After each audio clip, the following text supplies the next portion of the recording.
Welcome to the worst of the best podcast. You wanted the best.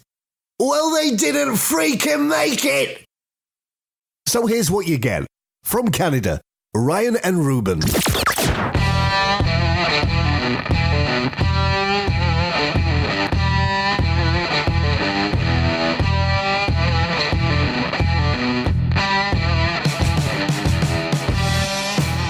All right, welcome to the Worst of the Best podcast. I am your host, Ryan, and with me today, as always, is Ruben. Hey. You know, I don't think on our last episode that we actually introduced the show. I think we just started chit-chatting. I don't think we officially introduced the show, so I wonder if we lost any listeners. We might have. Okay. Yeah, here we go, Ruben. Just so you know, the Worst of the Best. Take this for what it is, but we have another podcast, Ruben and I. It's the Rocky series podcast, Going the Distance. And that one, to be honest, has more downloads than this one. Oh, does it? Yes, it does. The Scales of Tip has it. Rocky series podcast has consistently, on a daily basis. Oh. Yeah. Never tipped then. No, so the Rocky series podcast, our other podcast, dedicated solely to the Rocky films and Sylvester Stallone films in general, on a daily basis, beats the Worst of the Best on downloads. However, that changed about 4 days ago. The Worst of the Best beat Going the Distance in downloads in one day. Really? Yeah. Well, it was a combination of a really bad day for Rocky and a little bit higher average day for this podcast. I did something. I changed the titles of our podcast because I always used to say when I release these, believe it or not, Ruben, I do all the work. I do all the editing and releasing of these episodes. I don't know if you knew that. I don't know if you wondered how these magically appeared on the internet. I just thought Alexa or OK Google was doing it. No, I actually have to put time and energy into editing these. Huh. Yeah, welcome to the show. Yeah. So that being said, I tried to do something. I took away the part in our title. Sorry, the part in our title would always say, like, if we did Tom Cruise, it was the Worst of the Best of Tom Cruise. That was the name of our episode. I went through all of the published episodes on our Libsyn where these episodes are hosted, and I changed every title to just the title of the subject. The Tom Cruise title just says Tom Cruise. The Worst of the Best of Pearl Jam, our first episode, just says Pearl Jam, and so forth and so forth. And I found since I've done that, we have steadily had more downloads, and specifically from a lot of different countries. Now, what will be the name of this episode? This episode, the one that we're doing today, Ruben, is The Most Expensive Poops. There you go. We can change it whatever we want. The list is the 10 most expensive feces ever. The most expensive poop. There you go. What's your most expensive one? Well, it would have to be whatever meal cost me the most would then in turn have to be the most expensive poop. And so for you, what is that? I won tickets. This was with... well, she was my wife at the time. She's my ex-wife now. But we won tickets to a very fancy restaurant. And had we paid... Oh, I remember this. I remember this. It's quite a funny story, but had we paid for the meal out of pocket without winning the tickets, let's just say, it would have been close to a $300 to $400 meal. Yeah. But it only cost us $75 in pop. We thought that the pop, like most restaurants, would be you pay for one at the very, because it did say in the ticket winning prices that drinks were not included, i.e. alcohol or soda or whatever, juice. So we're like, well, let's just order soda pop. Drink to our heart's content. Well, it turned out, Ruben, that each glass was $5. $75 in pop. Crazy. But that included the tip, because we had a tip. So the meal was free, but the soda pop was it was like $50 to $75. Hysterical. Yeah. Hysterical. Today, Ruben, we're talking about feces or poop. Now, feces, Ruben, are a waste, so they must not be valuable. That's what one would think, right? I've been keeping mine just in case I was wrong. Well, we just dump it and forget all about it, even though some pieces of excrement out there are worth hundreds of thousands or even millions of dollars. So it's not just human feces, Ruben, that's valuable, though.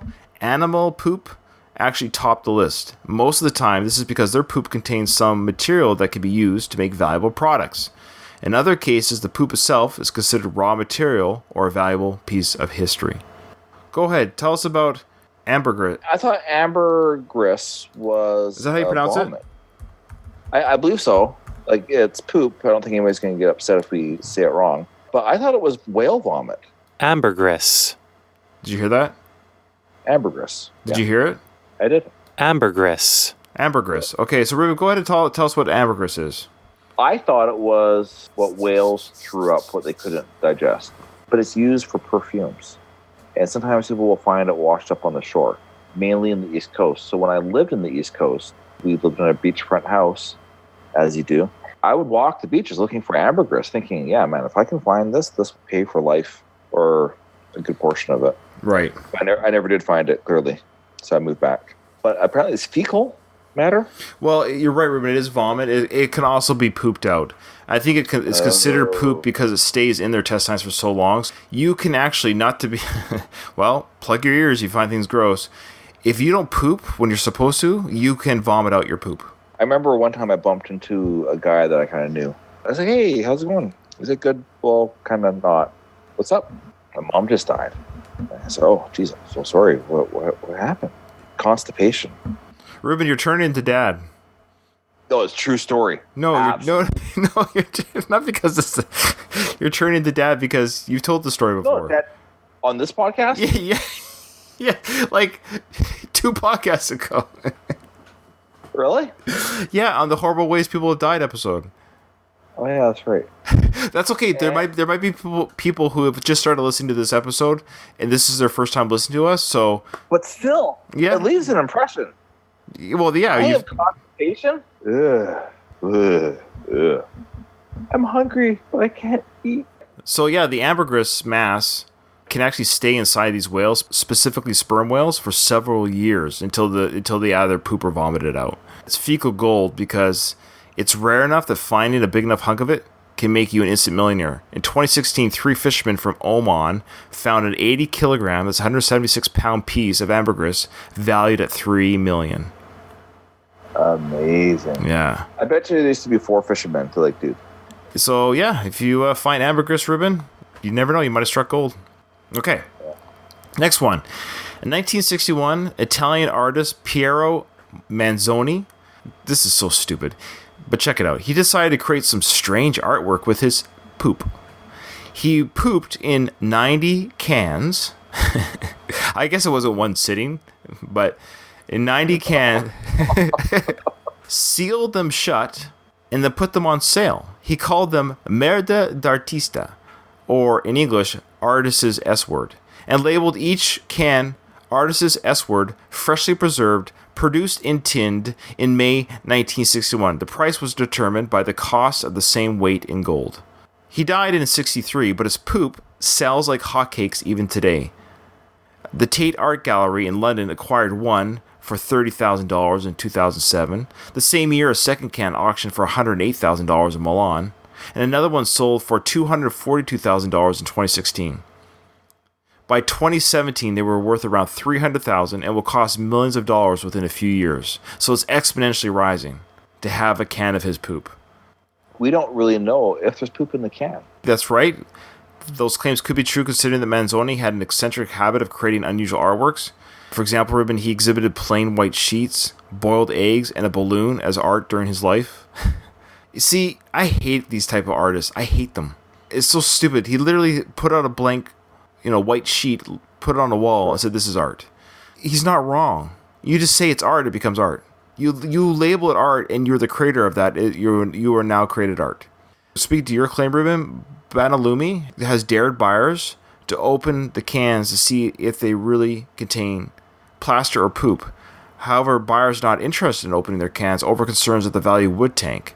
But at least one can was opened in 1989. Its contents were wrapped, however, and the opener of the can didn't unwrap what was wrapped. So the can was open, but they didn't dare unwrap what was wrapped inside the can. It's never been proven if it's truly his poop in the can. They're too afraid to find out. Check out the next one. Ruben, want to talk about this next one? Hey, you all remember the year 2012? Light blue underwear worn by Elvis went on auction. What account simply mentions that the underwear was stained around the crotch area.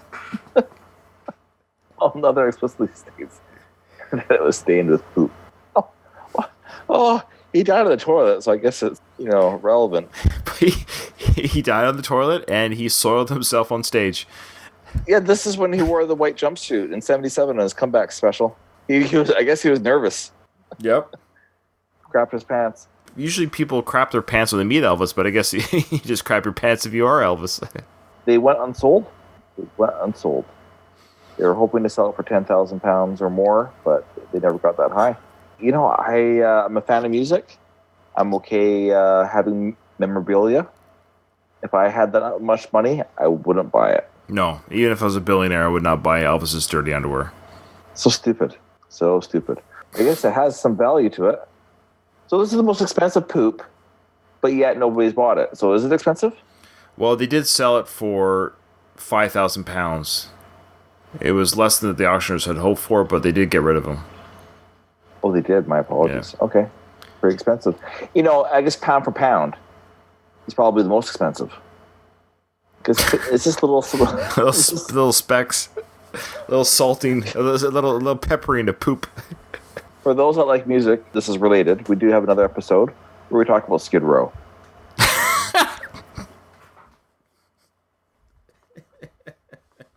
Touche. Yeah, we did have an episode of Skid Row.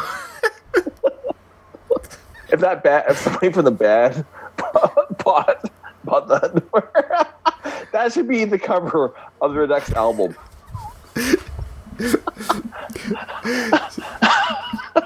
Skid Row's greatest S hits. Oh, man. All right. Ruben, in 2012, an unnamed man, I love that. I'm sure he had a name, but he dug up 102 centimeter long, brownish yellow coprolite belonging to an unidentified animal that lived in what is now Toledo, Washington, millions of years ago. Coprolite is a fossilized fecal matter. 40 inches long. Yeah.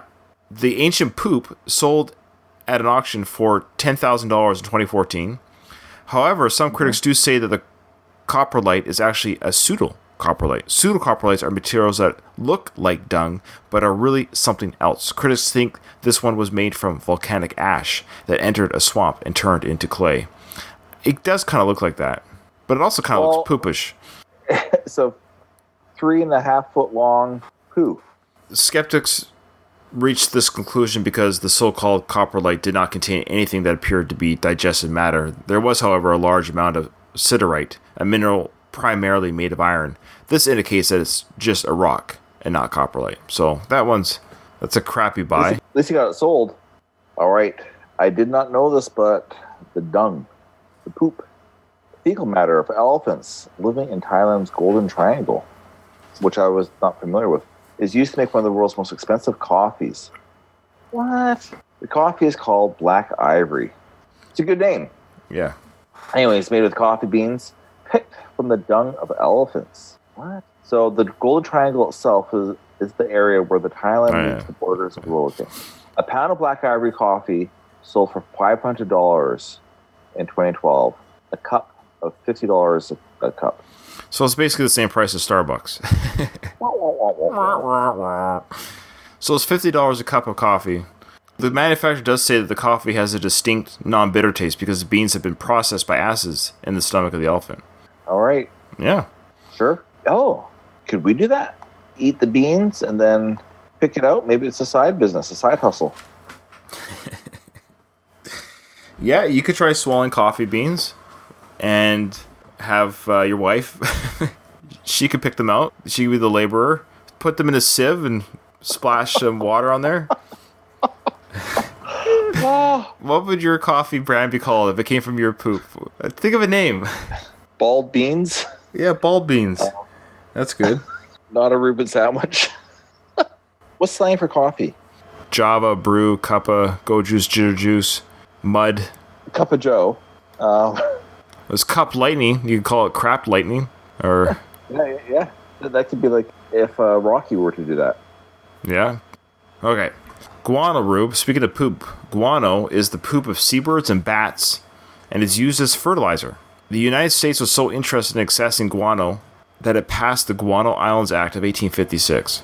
Peru and Spain also went to war after Spain seized Peru's guano-rich Chincha Islands in 1864. Peru still mines guano today, even though it no longer funds most of its budget with the money it makes from it. Most of the guano was used by local farmers, while a small portion is exported abroad as organic fertilizer. So there you go. That's poop put to good use. Seagull and bat guano. We could, Victoria, British Columbia, and other coastal ports, I'm sure, could probably make some money off all the seagull poop everywhere for fertilizer. There must be a way that we could extract it from the lampposts and the signposts that they sit on. Yeah, I'll get on that. Oh, Rube's Brew. Yeah, Rube's Brew. That's good. I like it. You got this one? And she was professor at the Sichuan, I'm sure I'm saying it wrong, University of China. Let's say pronounce it right. Mm-hmm. He was also the inventor of a process that allows farmers to use panda feces as fertilizer for their tea plants, for which he was awarded a patent in 2011, and said that tea made from the panda poop fertilized plants could prevent cancer. Who knew? Man, I should have had that a few years ago. Yep. There was a catch, though. He expected a kilogram of tea to cost $69,000, making it the world's most expensive tea. Possibly the world's most expensive tea. Possibly. Scientists were skeptical. Can you say that word? Scientists were skeptical. I'm not saying it right, am I? Scientists didn't think his claims were true. There's no reason to prove that tea grown with panda dung fertilizer can prevent cancer. Like, why? Of all, like, why do people pick on cancer so much? Well, what's interesting is, in order for this to be true, he would have to somehow treat an X number of cancer patients in whatever way from the poop extracted from the panda and have those results to show science. Like, yes, they took the poop, they wiped the poop on their face, or they slept with it under their armpits, or they ingested it completely in pill fashion. Like, what was the way they handled, like, or through the tea, I guess. But how do we know? How do we know this was start to finish?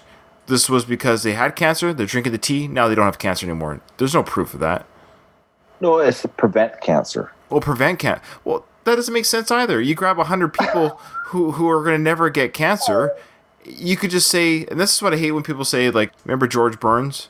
Oh, yeah, sure. It was like, oh, he lived to 100 and he smoked cigars every day. Well, that's an anomaly. Yes, he happened to live that lifestyle and live to that old. But I still wouldn't recommend doing that daily. Sure. There's a lot of other health risks that a bad, healthy lifestyle will cause. Just because somebody outlives the odds doesn't mean that's the way to live longer. Or you hear like, oh, Betty White's secret to living a long time is having a Snickers bar every day. She may be having a Snickers bar every day, but she's not alive because of that. Sure. Absolutely. I hate that when they always interview the oldest lady in town. I know. Okay, yeah. What's the secret for being... I never got married, that's why. No, you just haven't died yet. Your genetic makeup has allowed it, so you just haven't died. Yeah. That's it. You will. You will die. And then they'll say... Yeah. Okay, here we go. You ready for more cat poop? Or more poop? There's coffee poop from cats. Why is so much coffee and tea with poop? We got panda tea, but now we got some cat poop. Kopi Luwak is one of the world's most expensive coffees. A cup is sold up to $90. Cat poop is more expensive than elephant poop coffee. The coffee is made, though, Ruben, with partially digested coffee beans picked, again, from the feces of the civet cat. The civet cat is not a cat, but a close relative of the mongoose.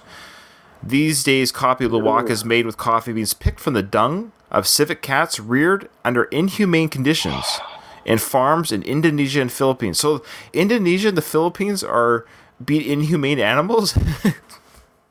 That's weird. Oh, the chances. The mongoose cats are locked in cages that don't provide enough room for them to roam around. They are fed only the coffee beans. Even though they eat a variety of foods in the wild, the confinement takes its toll on the civets, causing them to behave abnormally. They run around in circles and inflict injuries on themselves because they want out of the cage. Why? Who's doing this? Why are they doing this? Why did they do this? The sellers deny that this is happening. However, skeptics or people that understand how things work say that would be impossible because the sellers cannot sustain their businesses with beans picked from the dung of wild civets. But you wouldn't be able to find enough to create a product. Crazy. Some people think it's just hype, but the coffee tasters around the world put Kopi Luwak in 4th place for taste. So Ruben, number 2, got more coffee dunk stuff. Sure. I'm guessing it's pronounced Jacu. The Jacu bird coffee is yet another expensive coffee made from animal dung. I know this is a feces. Maybe it's better that it's animals than human poop.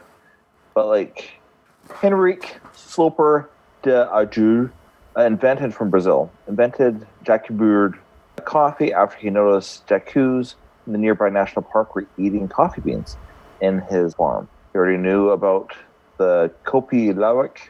Which one was that? So this farmer knew about the civet cat poop, so he was aware of what was going on with the cat poop. So he thought, basically this bird was eating coffee beans. He knew about the cats that ate coffee beans. He saw that these birds were eating coffee beans on his own property. So he wasn't, to his credit, this is all natural. Caging them. That's right. These are just birds on his land, eating his food, and then crapping the beans on his own property. So he tracked the birds and then thought, I'll get their poop. And lo and behold, a kilogram of these coffee beans cost 700 pounds. So stupid. Yeah.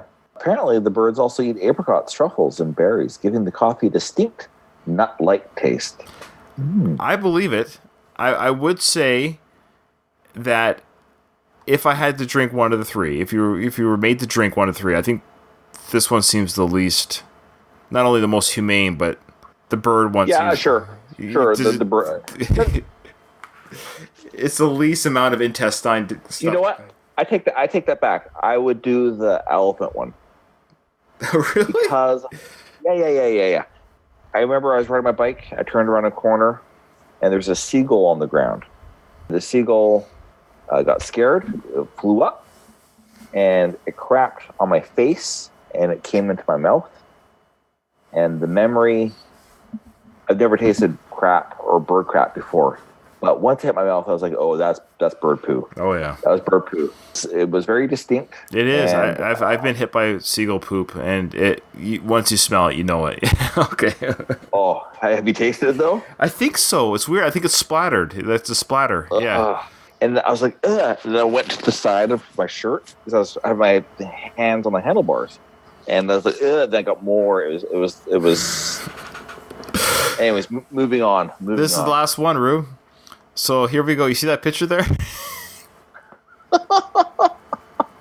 That is a piece of poo. It's human poo. It's human poo. So in 1972, construction workers, such as like what Dad would do, like digging up stuff. Sure. Yeah. So construction workers discovered a 20 centimeter long and 5 centimeter wide piece of human excrement. 8 inches by 2 inches. Yes, 8 by 2.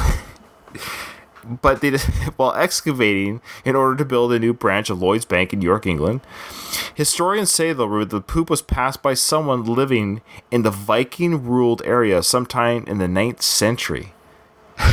Wow, looks like he needs more fiber in his diet. You can tell which end was the first end to come out. Which one broke the barrier? Oh, poor guy.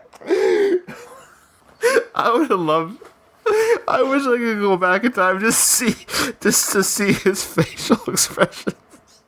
Because no matter how long ago this was, even the fact that he was a Viking, he would look the same as a New York businessman in a public toilet, like, ah!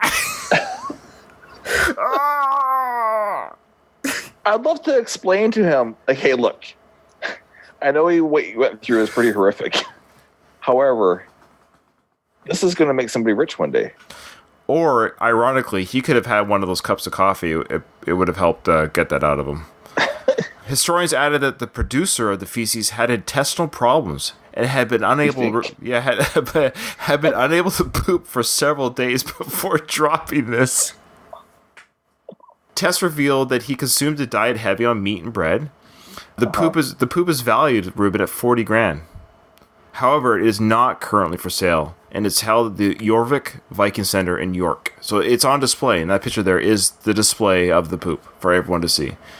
Amazing. Yeah. Amazing. So I think for this criteria, Ruben, to pick the worst of the best or the most expensive poops, I think if you had to decide what you wanted to have displayed on your shelf in the living room, So, for example, the coffee beans. That's an easy one. The coffee beans are just they're whatever they are. They're on a jar saying these are coffee beans that came out of a cat's butt. Okay, that's what's on display. What one item would you most not want to have displayed on your shelf to introduce people when you want? Which one's the worst? Yeah. So, which one is the one thing? Which is the worst thing that you would not want displayed on your shelf, whether it's in a display case or not? You don't want it on your shelf to show people this is a poo item and this is the history behind it. I know which one I want. The worst one to display, well, I think the key. Yeah. Elvis's underwear. Oh, please. Look, there's a pee stain on the front. It is the worst.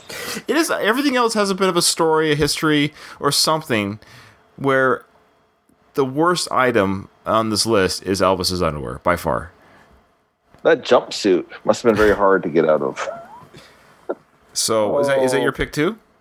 Oh, yeah. Yeah.